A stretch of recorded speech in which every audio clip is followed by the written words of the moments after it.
two brothers, glowing Game Boy screens, way past our bedtimes.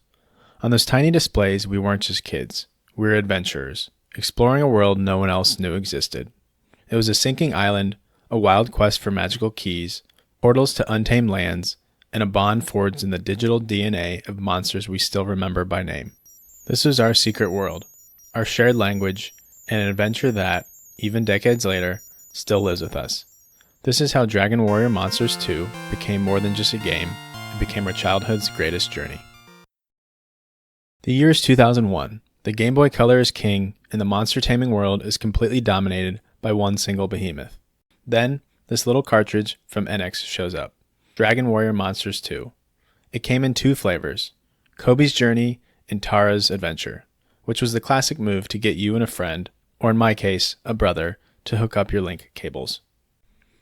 And the plot? It's pure distilled Japanese RPG absurdity. You live on a peaceful island called Great Log with your family of monster ranchers. Everything's great until the dopey prince, Kameha, and his monster Wereaboo fight over a piece of pie and accidentally yank the island's giant navel plug out. I'm not kidding, the navel plug. With the island sinking, it's up to two kids to jump into strange new worlds using magic keys to find a replacement. It's goofy, it's charming, and it was the perfect setup for an epic quest. The goal wasn't just to be a champion, it was to literally save our home from sinking into the ocean because of a pastry dispute. I know, it's absurd just saying it out loud, but stick with me here, it's well worth it, I promise you. You can't talk about a monster collecting RPG on the Game Boy Color in 2001 without addressing the elephant in the room. The Pokémon comparisons were immediate and everywhere. On the surface, I absolutely get it. You collect monsters, you fight in turn-based battles, and you heal at a central hub. But calling this game a Pokémon clone completely misses the point. That's like saying a steak is just a hamburger because they both come from a cow. And if you think that's the case, you should probably just turn this video off right now. Pokémon was about catching them all. Dragon Warrior Monsters was about creating them all. You weren't just filling out a checklist, you were playing God in a mad scientist lab. And that lab, that core mechanic, is what turned this game into an obsession. It's what kept my brother and I whispering strategies to each other in the dark, scribbling notes on scrap paper, completely convinced we're about to crack the code to the ultimate monster. The absolute heart of this game is the breeding system. You take two monsters, a male and a female, level them up, and bring them to the Starry Shrine. There, they combine, disappearing forever, to create a single, brand new, level 1 egg. Think about that. You had to sacrifice two monsters you'd spend hours training for a total unknown. But the payoff was huge. The new monster would be stronger, it would inherit skills from both parents, it could even become a creature you could never ever find in the wild. The main story was just a vehicle to get us to the next breeding opportunity. I vividly remember the first time we made a Roboster. We followed some cryptic hint we'd found, breeding a beast family monster with a devil family monster to get a grizzly. Then we took that grizzly and bred it with something from the material family. The result was this absolute unit of a robot that carried us through half the game. We felt like geniuses. We had unlocked the secret of the universe. The game didn't just give you the cool monsters, it made you earn them with the knowledge and experimentation. The way the game was structured was brilliant too. You weren't exploring one big, continuous map. Instead, you collected magic keys that opened portals to totally different worlds. One key might take you to a vast desert with a pyramid, another to a volcano, a sunken water world, or a castle floating in the sky. Each world was its own mini-adventure with its own monsters, its own boss, and its own key to find. And that loop was so addictive. My brother and I would take turns. He tackled the Oasis world, while I tried my luck in the pirate world. We'd report back what we found, what rare monsters we saw, what treasures we grabbed.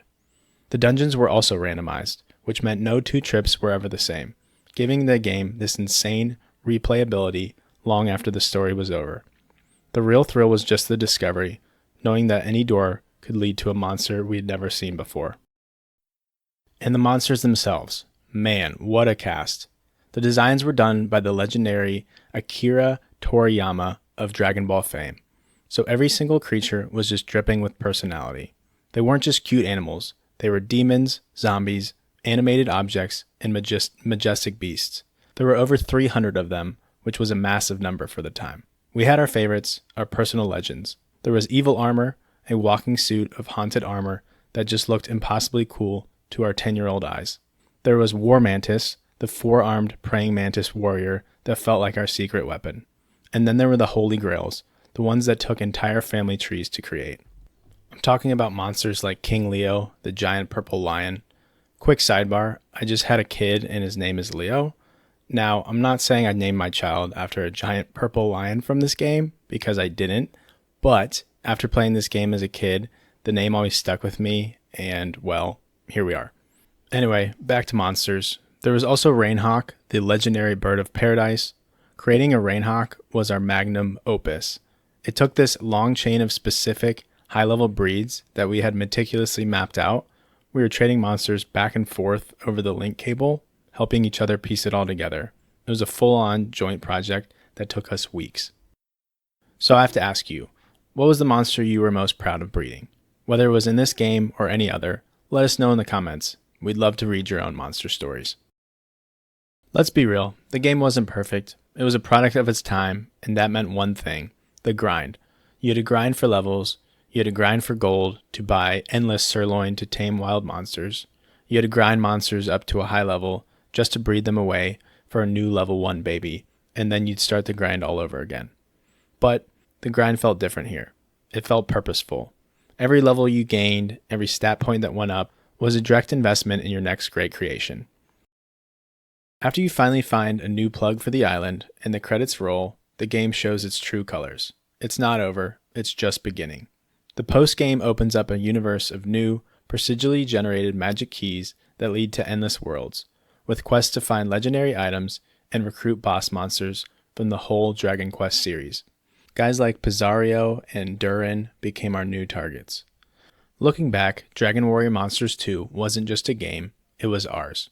It was a vast, untamed world filled with beautiful abominations, hidden mechanics, and mysteries we uncovered one monster at a time. It challenged us, surprised us, and more than anything, it brought us together in that magical way only childhood adventures can. Because Dragon Warrior Monsters 2 didn't just give us an adventure, it let us build one together.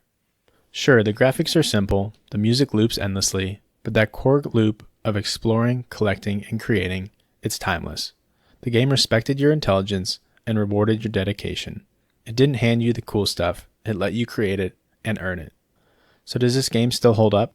For me, absolutely, because it's not just code on a cartridge, it's a time capsule. It's late nights, whispered secrets, and the triumphant little chime of a legendary monster hatching from an egg. It was, and always will be, a massive part of my brother and I's childhood.